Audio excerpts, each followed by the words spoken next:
Alright kiddos, welcome back. We've covered a lot of material lately, so I thought it might be nice to do a bit of a review. So I've developed a few questions here for us just to go over all the material that we have completed since the beginning of this course. So question number 1 says to describe the following as either an element, we'll put an E if it's an element, a compound, a C, a homogeneous mixture, we'll put an S for that. Remember, homogeneous mixtures are also known as solutions, or heterogeneous mixtures, we can put a H by that. So here we go. Letter A, how about aluminum foil? Well, we know that's not a heterogeneous mixture. In fact, it's not a mixture at all. It's aluminum foil. In fact, it's made up of only one type of atom, isn't it? Aluminum. So therefore, aluminum foil must be an element. Okay, how about milk? Milk is one we did, I think it was both on an assignment and an example when we did the lecture, well, a long time ago. Do you remember what milk is? There's no element milk. It's not a compound, it's a mixture, isn't it, of several different things. So it's either going to be homogeneous or heterogeneous. Do you remember milk is called a colloid? The butterfat particles are so small that they stay suspended, but they are heterogeneous. So for milk, I'm going to put an H for a heterogeneous mixture. Okay, now you go ahead and do the rest of these, and then come back to the video and check your answers with my answers. See how well you did. Okay, welcome back. Blood. Blood's a sort of tough one. We know it's not an element. There's no element blood, and it's not a compound. It's a mixture of many, many different compounds. So is it homogeneous or heterogeneous? Yeah, you're right.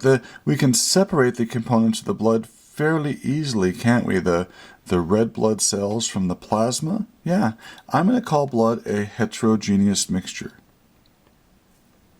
Okay, what did you do for acetic acid?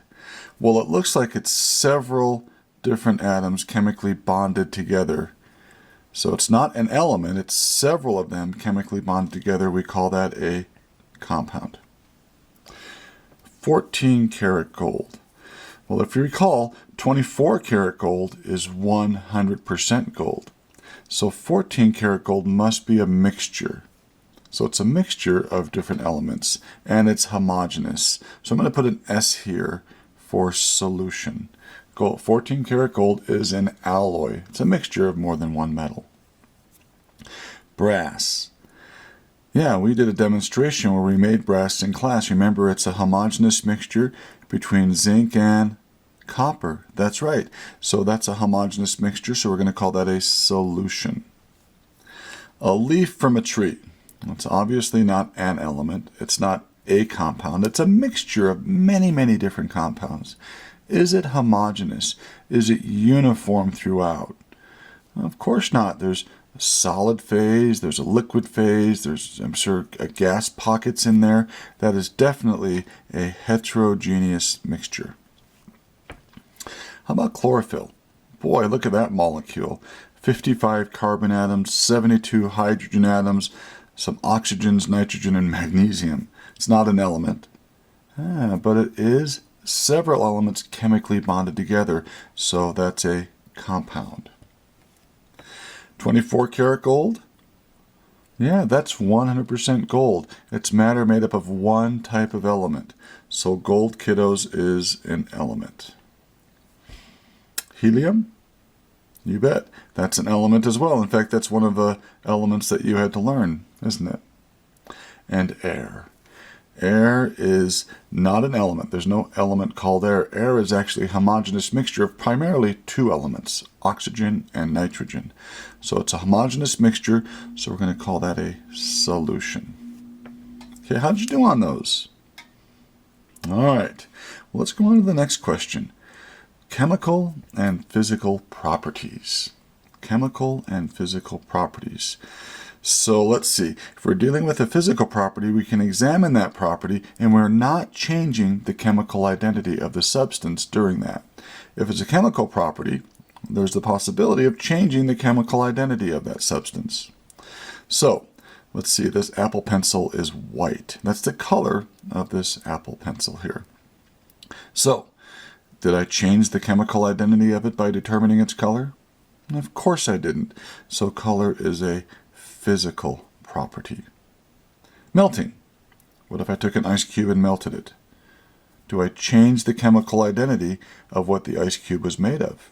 Well, it's still H2O. It's still water, isn't it, when it's melted? So that is another physical property. Okay, you go on and do the rest, and then come back to the video and see how you did. All right, density. Boy, density, that's one of the last things we talked about in this unit, isn't it? Density is mass per unit volume. So if I were to find the density of a penny, let's say, by determining its volume and its mass, have I changed the chemical identity of that penny? No, I haven't. So that's another physical property. Flammability. What if a piece of paper burns? Do I still have the same chemical after it's burned as I did before? No, I didn't. I've changed the identity, haven't I? So flammability is a chemical property. Reacting with water. Well, that one's sort of an easy one. We give it away right here with the word reacting, don't we? So that is going to be a chemical property. All right, solubility in water. So we all know that sugar dissolves in water. Have I changed the chemical identity of sugar or water when I dissolve sugar in water? No, when I'm done, don't I still have sugar and don't I still have water? So solubility, kiddos, is a physical property. That one's often missed, by the way. And solubility in oil would be the same, a physical property. How about the mass of an object? If I determine the mass of this Apple Pencil, have I changed its chemical identity? No, I have not. So that's another physical property. Length would be a physical property. Volume, the amount of space it takes up, would be a physical property. And how about reacts with an acid to form a gas? So here now we're reacting with an acid to form a gas. So reacting with an acid, that would be a chemical property. Okay? All right, let's go on to the next page. Describe the difference between intensive and extensive property, and then give at least 3 examples of each. Intensive and extensive properties. Well, we know they're both properties. Let's see, intensive is a property that does not depend upon the amount of matter. So does not depend on the amount. So if we said density, that would be a good one, right? A teaspoon of water would have the same density as a gallon of water. How about color? Right? What color is gold? Gold is yellow or golden color. Whether it's a small piece or a big piece does not depend upon the amount. See, can you come up with another example of an intensive property? Anything at all? So we have density, we have color. How about this? How about solubility in water?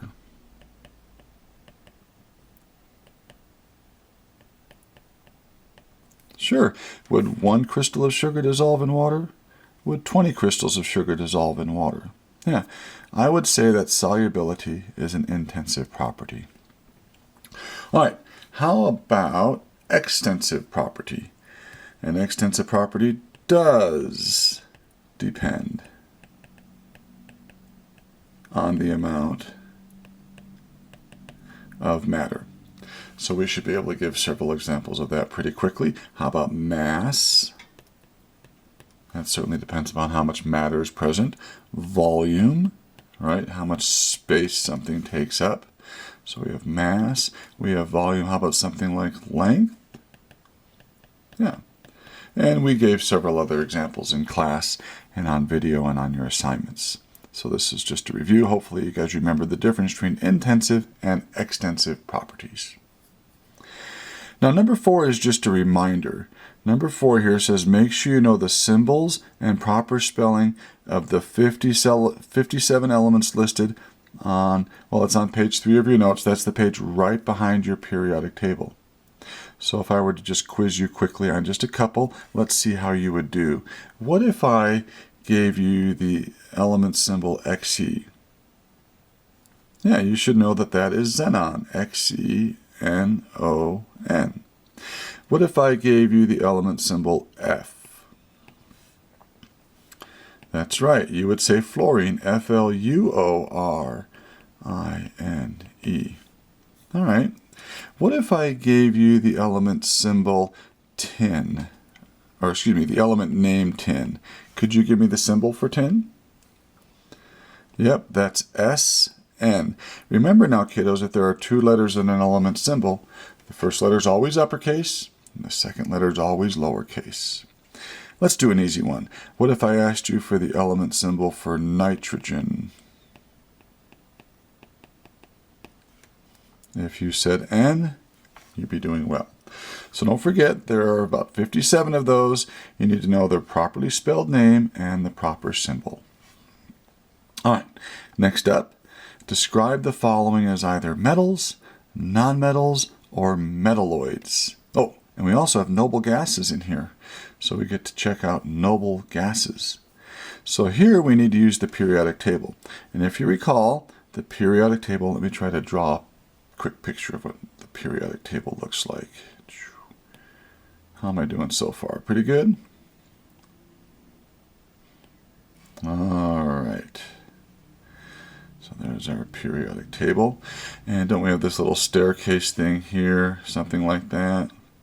That separates the metals over here from the non-metals over here. Remember, these guys right here on the border, except for aluminum, are metalloids. Good. And do you remember where the noble gases are? Yeah, the noble gases are right over here in that very last column. This last family, they're called the noble gases. So I'll do the first couple, then you'll pull out your periodic table and do the others, and then check your work with my work. Okay? All right, the element sodium. Sodium is right over here on the periodic table. That's obviously a metal. Uranium is one of the elements down here towards the bottom. Okay, that's a metal. Helium's over here, far right. And that one's a noble gas. So I'm going to put Ng.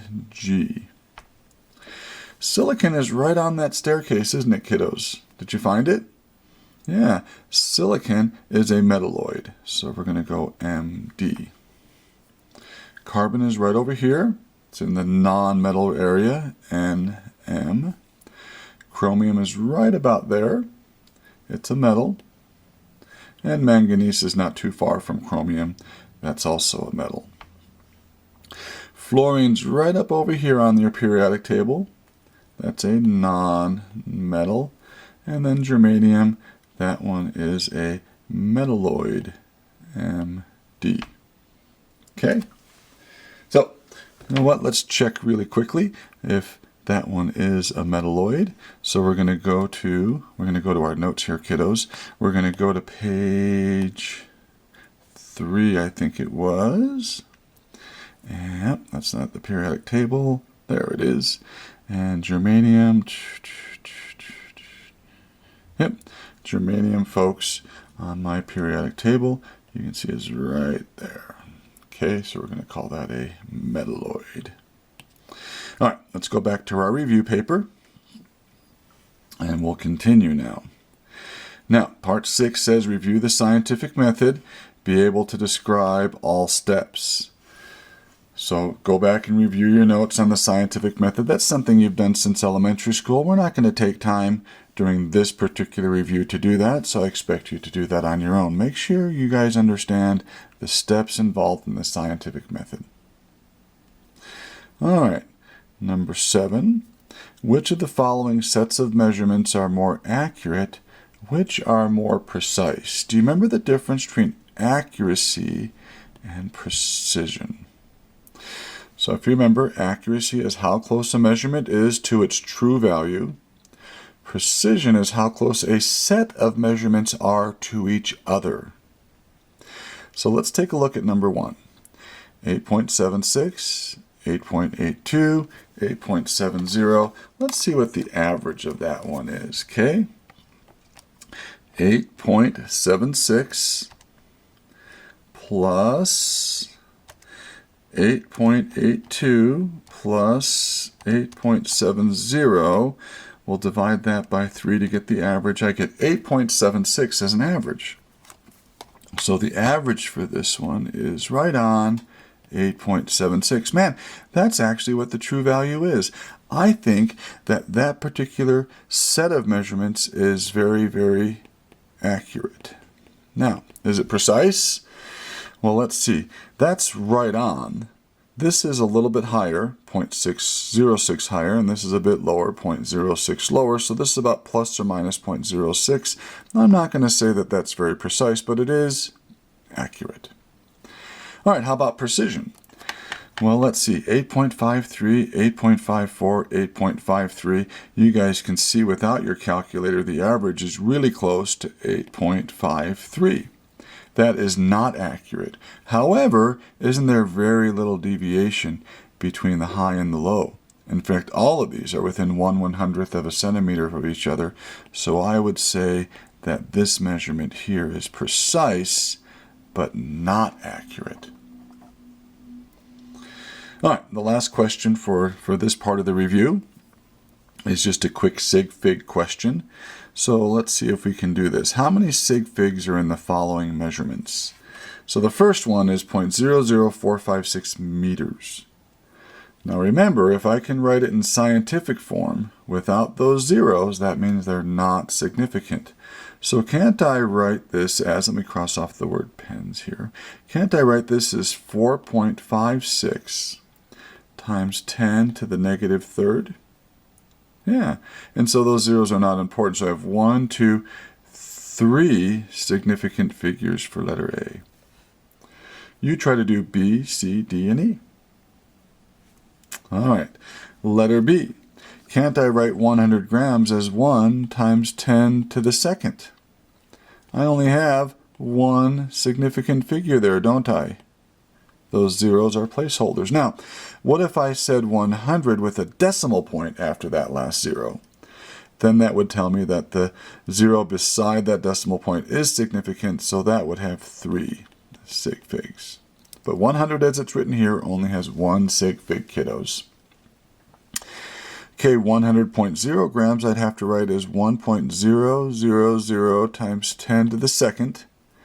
And that would have 1, 2, 3. That has 4 significant figures, kiddos. Remember, numbers that end in zeros to the right of the decimal point, those zeros are significant. And then all the zeros between significant digits are significant. So that has 4 sig figs. Letter D is sort of a softball question. 4.54 times 10 to the negative sixth. That only has 3 significant figures. And the last one is 3 pens. And hopefully you said infinity, didn't you? Because it's a counted number, and counted numbers have infinite numbers of significant figures. All right, we'll stop there for this video, and we will do some conversions. We'll do some metric to metric conversions, some English to metric conversions, and we'll talk about density in the last part of our review. So we'll do that in a bit. Thanks. Bye-bye.